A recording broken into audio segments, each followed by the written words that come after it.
Na verdade, eu trabalho como nutricionista, eu atendo 121 escolas de toda a 4ª região, que cuido da parte da merenda escolar. Tenho a nutricionista de Porto Alegre, que é da Secretaria Estadual de Educação, e as técnicas e nutricionistas que cuidam então dessa merenda que é disponibilizada em todas as escolas. Então, além da parte da merenda, a gente cuida da parte de legislação, cuidados, manuais que as escolas têm que ter. A elaboração do cardápio, na verdade, é um cardápio que vem da Secretaria. O nosso papel como nutricionista, acompanhar a escola se ela segue esse cardápio ou não e orientar a escola, né, que alguns alimentos hoje são proibidos na merenda escolar estadual e faça com que o aluno tenha uma alimentação mais saudável, né. A gente recebe o cardápio da SEDUC e a gente, né, faz. Às vezes a gente não tem condição de fazer aquilo que está no cardápio, aí a gente substitui pela tabela que a gente recebe também da SEDUC. Aí a gente vai substituindo conforme que a gente tem. O cardápio é constituído de 3 refeições salgadas e 2 lanches. No ano de 2018, agora, a gente fez os cardápios de lanches nas segundas e nas sextas, porque na segunda era muito difícil das merendeiras prepararem o feijão, a lentilha, que requer um dia antes de preparo. Então a gente colocou os lanches na segunda e na sexta, por ser um dia que a maioria das escolas faz limpeza na cozinha, organiza e planeja a próxima semana, né? Então é a base: feijão, arroz, macarrão, polenta, lentilha, molhos, uma carne, às vezes o ovo, né, que também é servido na merenda. E é mais ou menos essa a base. Assim, é um cardápio simples, que atende às necessidades nutricionais das crianças e sempre com uma fruta ou uma verdura, e tem a opção de suco também. Eu aqui começo, as crianças que vêm para o bar é a partir dos 6, 7 anos, tá? Menos que isso não vem no bar, que só vem primeiro ano, né? Primeiro, segundo, então à tarde. E amanhã é o fundamental e o ensino médio. Então, fundamental e ensino médio é liberado o que tem no bar, eles têm autonomia para isso, né? Então eles compram o que eles querem. À tarde, não. À tarde, os pequenos, como são pequenos, que a gente diz, eles não têm autonomia, eles têm que comprar alimentação, o suquinho, tudo isso, né? Primeiro. Depois, talvez, alguns têm uma sobremesa. O que a gente trabalha hoje, tá? Os alunos que a gente diz de ensino fundamental, a gente tem 36 centavos de verba para a merenda desse aluno. Aí vocês podem me questionar e dizer assim: Calísia, 36 centavos, dá para fazer a merenda do aluno? Se a gente for pensar em comprar uma grande quantidade de arroz, de feijão e dividir por aluno, dá para fazer essa merenda sim, diariamente. Só que outras faixas etárias, por exemplo, o ensino médio tem outra verba, os índios têm outra verba. Então, quando a gente monta um cardápio, vem da secretaria esse cardápio, tudo isso é calculado. São as necessidades nutricionais vinculadas com a verba que a gente tem que trabalhar junto com isso. Então, na questão de ofertar essa merenda e de proporcionar aos alunos essa merenda, a escola tem condições.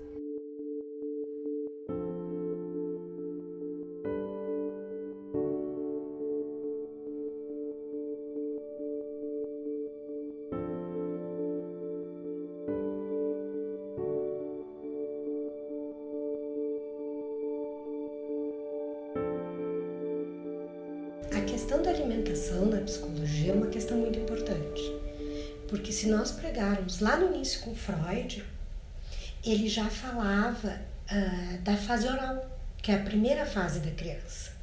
Então, a fase oral, ela é pela boca, então é pela boca que a criança vai ter a primeira relação com o mundo. Então, ela começa nascendo, e ali ela começa a sentir alguma coisa, que é aquilo que nós chamamos de fome. Aí ela vai chorar. Aí vem um peito que vai dar de mamar. E aí ela vai se sentir saciada e vai se sentir bem com aquilo. Com o passar dos dias, ela começa a entender que aquele peito tem a ver com uma pessoa. E aí ela vai começar a relacionar aquele lugar de comida com um ser, que é a mãe. E ali nós iniciamos a relação da pessoa com o outro. Ali começa toda a relação dela com as pessoas. Algumas escolas, os pais são muito participativos, tá? Eles têm um interesse em saber como é que é a alimentação do filho na escola. Hoje a gente tem disponível no site da secretaria todos os cardápios, todos os pais têm acesso. Mas muitos pais são negligentes quando a gente fala em alimentação escolar. Porque o que a gente vê, por exemplo, numa mesa de um refeitório de escola, são 10 alunos comendo a merenda, 5 alunos trazendo merenda de casa. E o que é essa merenda de casa? É o Mirabel, que a gente chama, é o salgadinho, o suco industrializado, o refrigerante. E isso afeta o colega do lado. Normalmente os que trazem, eles não lancham aqui, daí eles comem biscoito, salgadinho, essas coisinhas assim no recreio. Daí eles comem lá fora, eles não comem aqui no refeitório. A gente acha que aqui dentro é para eles comerem o lanche da escola, porque tem alunos que não têm condições de trazer o que eles estão comendo. Então daí vai ter um que não tem condições e vai ver, e daí eles não vão querer dividir, então a gente prefere que eles comam no pátio, daí eles se acertam da forma deles do que aqui. Aqui eles comem o lanche da escola, daí todo mundo come a mesma coisa. Eu questiono muito isso, porque eu acho que depende muito mais dos pais do que nós da cantina. Por quê? Porque se eu não vender aqui, eles trazem de casa. Isso não vendo, como eu te falei, não vendo salgadinho, não vendo outros refritos pequenos. Mas se tu vier olhar o lanche deles, tudo isso tu vai ver no lanche deles. Eu já não posso vender para eles, mas eles têm. Então eu acho que a função seria dos pais isso aí. Alguma coisa tem que ser feita para eles mudarem, serem conscientes, né? Trabalham na escola com isso, mas na prática não está funcionando.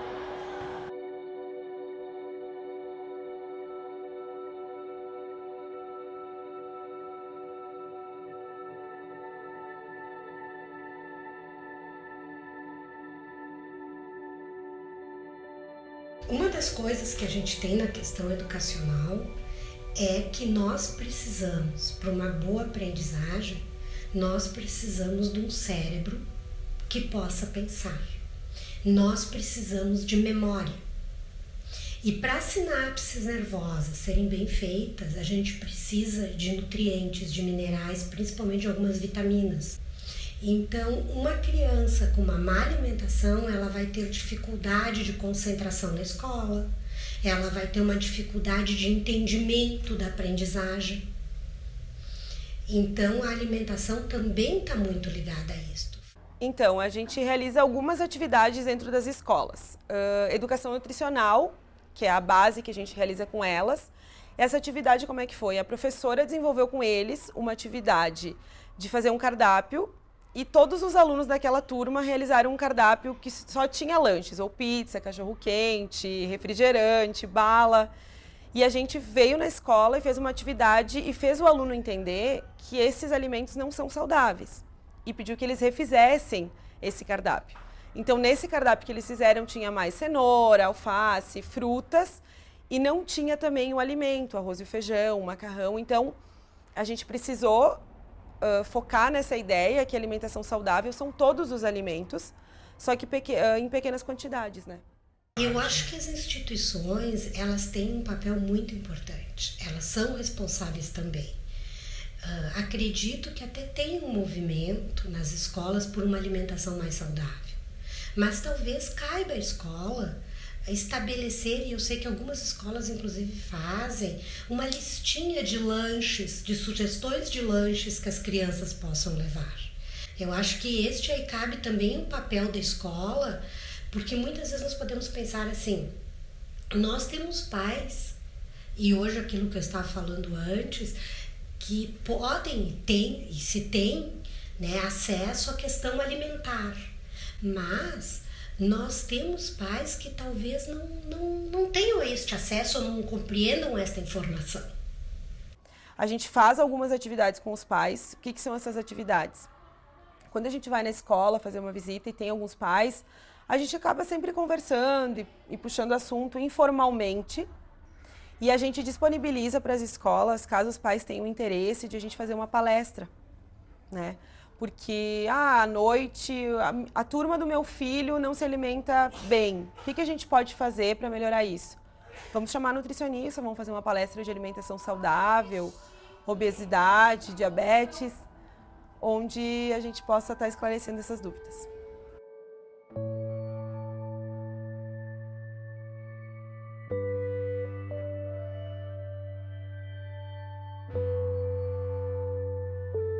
tem muitas crianças que vêm para a escola só pela alimentação, sabe? Então, é difícil, claro que num diagnóstico de um dia que tu vai fazer uma visita nessa escola, tu não vai ter essa realidade.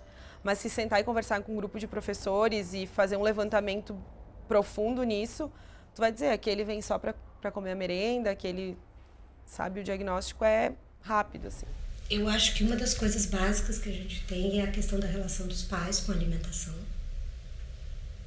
E a forma como os pais vão lidar com essa alimentação com a criança, ela é básica. Na medida que esses pais têm condições de dar uma alimentação. Então, me parece que às vezes os pais têm boa vontade, mas uma boa alimentação para os filhos é algo que requer um certo investimento.